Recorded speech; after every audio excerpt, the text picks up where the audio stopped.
Hey guys, welcome to Storytime, part 12. When I was a correction officer back in the 90s. Let's get into it. Okay, so I'm going to get right into story time. I'm not going to sugarcoat it. This incident was about a juvenile. He was 17. He was in a juvenile unit. But once you turn 18 over at the jail, you're going on an adult unit. Well, they happened to put this juvenile on an adult unit. Now, we had him in PC, which is protective custody. So at this time, North 2 in the jail was where you house protective custody inmates and administrative segregation inmates. And when you go to feed them, you're feeding them in the cells so they don't come out. So what the guy did was, he was a detail person, so he took a piece of tissue or I think they said it was a piece of tissue or paper or something, and he slid it in the gate of his cell so that he could slide it open whenever he wanted to. But this particular day, he wanted to slide it open because he was trying to get to that young boy. So what happened was, I was working a day shift. So when you go back in the bubble, you look and once we do our security checks and it's the end of the shift, everything is closed. That evening, the officers that worked the 4 to 12 shift, they came on, and so the incident happened on the 4 to 12 shift. And I had been telling the officers, like, on each shift, day shift, night shift, and the overnight shift, I said, y'all gotta keep an eye on this inmate that's, like, when he's going to the shower or when he's doing his when he's cleaning up the unit, because, you have detail people that clean up the unit, they pick up the unit, they pick up the trays and do that sort of thing. Something ain't right. Just keep your eye on him. It's something about him. He got and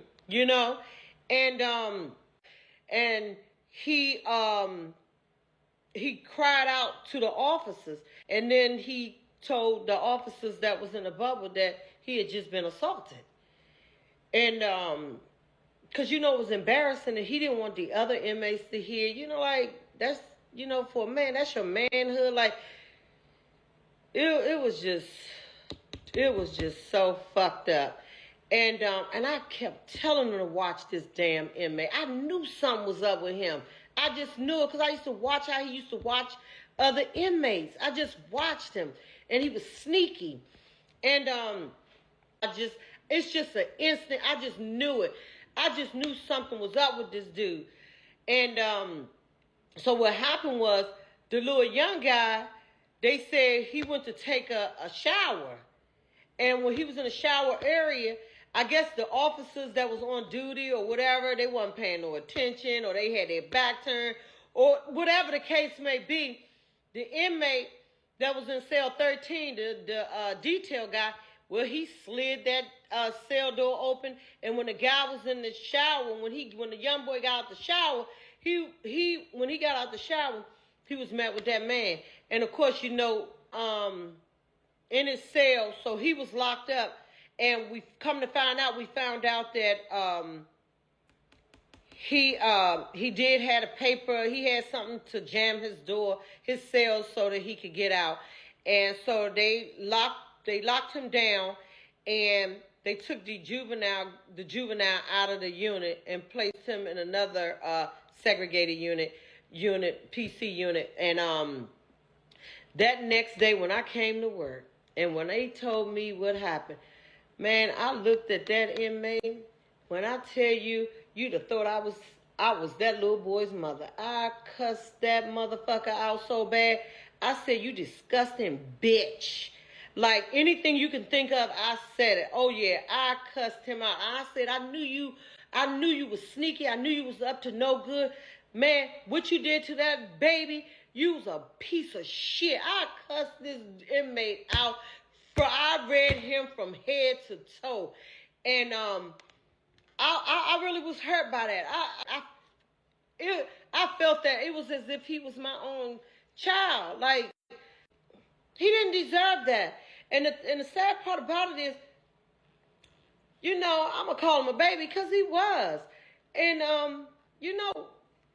you know, he's going to have extensive therapy to get through this, because that really messed with my mental when I had to, you know, of course, even though I wasn't on that shift when it happened, of course we had to write, because you know, you have to write up your report, because you have to say how the inmates were during the day, what was going on, and stuff like that.